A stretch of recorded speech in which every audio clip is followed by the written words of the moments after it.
Hey everyone, welcome back to the channel. Today we're diving into Severance Season 2, Episode 3, and wow, this episode was packed with twists, turns, and a whole lot of weirdness.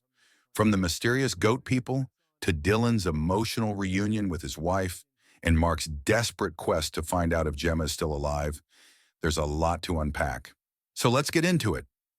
The episode kicks off with Mark and Helly returning to the infamous goat room, only to find it empty.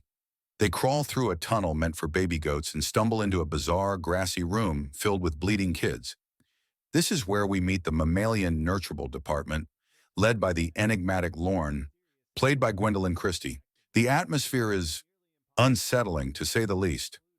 One severed worker is dressed in a black goat costume, while others are wearing hybrid office farm attire. When Mark and Helly ask about Ms. Casey, Lorne gets defensive, but eventually reveals that Ms. Casey did sessions in their husbandry tanks. What does that mean? Well, it's unclear. Were these wellness sessions or something more sinister? The goat man mentions that Ms. Casey told him his Audi excelled at stargazing, which clearly meant a lot to him. Before leaving, Mark and Helly are asked to show their bellies to settle a bet among the MN workers. Turns out there's a rumor that MDR employees have pouches for larvae that will eventually devour and replace them. Spoiler, Mark and Helly are pouchless. Dylan's visitation and his wife's revelation. Meanwhile, Dylan is taken to the new visitation wing by Ms. Huang, where he meets his wife Gretchen for the first time. At first I thought this might be a lumen plant, but Gretchen's sincerity quickly dispels that theory. She's confused about why a child is working at Lumen, and even mentions Seth, which Dylan doesn't understand. She shows him a family photo of them dressed as cowboys, leading Dylan to ask, "We live on a cattle ranch?" This moment is heartbreaking because Dylan's Audi isn't the badass he imagined. Gretchen reveals that his Audi never really found his calling. Being a severed employee is the only thing that worked for him. Despite this, Gretchen is proud of him, and their emotional embrace leaves Dylan conflicted. Will this push him to fall back in line, as Milchick hopes, or will it fuel his rebellion? Only time will tell. Irving, meanwhile, heads to optics and design, where he reunites with Felicia. Their conversation takes a fascinating turn when Irving shows her his drawings of Bert in the down elevator. Felicia's reaction is telling. "How do you know about the exports hall?" she asks. Irving doesn't have an answer, but this is the first real lead in the search for Ms. Casey. Irving keeps this information to himself, only sharing it with Dylan. He clearly doesn't trust Helly after her lie in the season premiere. And who can blame him?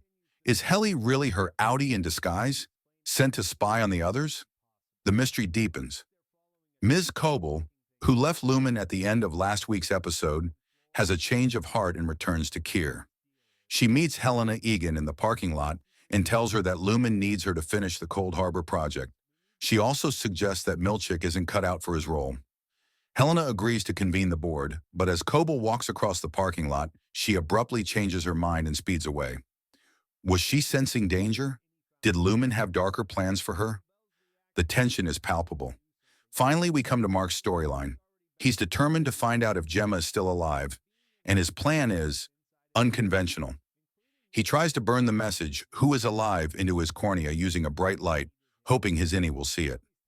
Aisel Regabi, who we haven't seen since Season 1, returns and chastises him for this risky plan. She suggests reintegration instead, despite the dangers. Mark agrees and the episode ends as the procedure begins. What will happen next? We'll have to wait and see. This episode was a roller coaster, blending emotional moments with eerie mysteries and bizarre Lumen antics. From Dylan's heartbreaking reunion to the creepy Mammalian Nurturable department and Mark's risky reintegration, Severance continues to deliver. What did you think of this episode? Let me know in the comments below, and don't forget to like, subscribe, and hit that notification bell for more updates on Severance and all your favorite shows. See you next time.